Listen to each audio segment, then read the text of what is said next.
રીતે પરમ આજ્ઞા પાલક બને, સદગુરુ પ્રત્યે જે પૂર્ણ રૂપે સમર્પિત થઈ ગયા હોય, શરણાગત અવસ્થાને પ્રાપ્ત થયા હોય, એ સાચી રીતે યોગ જીત બને છે.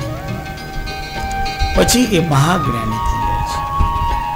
એ દેહમાં હોય અથવા દેહ રહિત બને, દેહ છોડી દેતો પણ એ નિરંતર એ સત્યમાં જ વિલીન રહેતો હોય છે.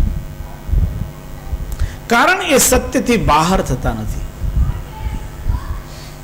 સદય અવસ્થા હોય તો પણ એ પરમાત્મા સાથે જ પોતાનું જોડાણ જોડીને રહે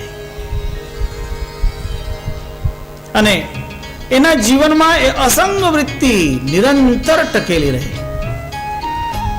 સ્વભાવમાં જ એના અસંગતા, એટલે એનું સ્વભાવતયા એનું જીવન જલકમલવત બની જાય છે. અને આપણે પણ સામાન્યતયા કોશિશ તો એ જ કરવી જોઈએ કે જીવનને જલકમલવત બનાવવાનું છે. જલમાં કમલ રહે એવી રીતે આપણું જીવન થાય.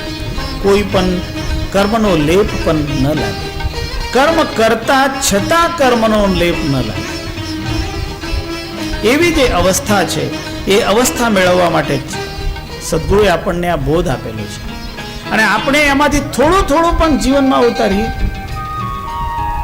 તો આપણું જીવન કમલ જેવું બની જાય. કમલ જેવું બને એટલે સુગંધ પણ આપે.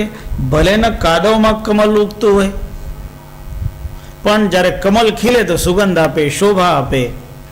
જલમાં રહેતા હોવા છતાં જલનો સ્પર્શ એને નહીં હોય, એવી રીતે સંસારમાં રહેતા હોવા છતાં સંસારથી નિર્લિપ્ત આપણે બની શકીએ. અને એના માટે જોઈએ આપણને નિરંતર સદગુરુની કૃપા, સદગુરુનો આશીર્વાદ. એ સદગુરુનો કૃપાનો પ્રભાવ જીવનમાં નિરંતર વરસતો રહે, એના માટે આપણને સદગુરુની સેવા એ નિરંતર કરતા રહેવું જોઈએ.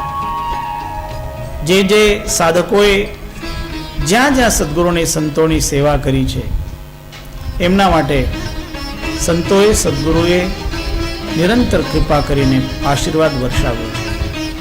આપણે આપણા જીવનમાં એ જ સદગુરુની કૃપા મેળવવા માટે નિરંતર પ્રયત્ન કરવાનો છે. ગુરુની આજ્ઞા, ગુરુએ કહેલા આદેશ, જે કઈ વ્યવસ્થા કહી હોય એ વ્યવસ્થામાં સાથે રહીને ચાલવાનું. સદગુરુનો કોઈ દિવસ આશ્રય નહીં છોડવાનો. સદગુરુના આશ્રયમાં રહીને જ આગળ વધવાનું. કારણ એ આપણા માટે એક વટવૃક્ષ જેવું છે અને બધા જ સાધકો એ વટવૃક્ષ ઉપર આશ્રય લેતા પંખીડા જેવા છે. એટલે આપણે એ વૃક્ષને છેદવાની કોશિશ નહીં કરવાની, પણ એની સાથે સાથે આગળ વધવું. તો જે કોઈ સાધના કરતા સદગુરુને આશ્રિત રહીને સદગુરુની સેવા કરશે તો એના ઉપર પરમાત્માની અનહદ કૃપા નિરંતર ઉતરે. એટલે આપણે સદગુરુના શ્રીચરણોમાં, પરમાત્માના શ્રીચરણોમાં આપણી શ્રદ્ધા સુમન વ્યક્ત કરીએ. સદગુરુને, સદગુરુના નામને, એ સત્ય નામને નિરંતર સ્મરણ કરીએ. સદગુરુની સ્મૃતિ જેના જીવનમાં જાગૃત રહે એના ઉપર સદગુરુની કૃપા ઉતરી છે. એટલે આપણે એ સત્યનામનું નિરંતર ચિંતન કરવાનું છે, સત્યનામનું સ્મરણ કરવાનું છે.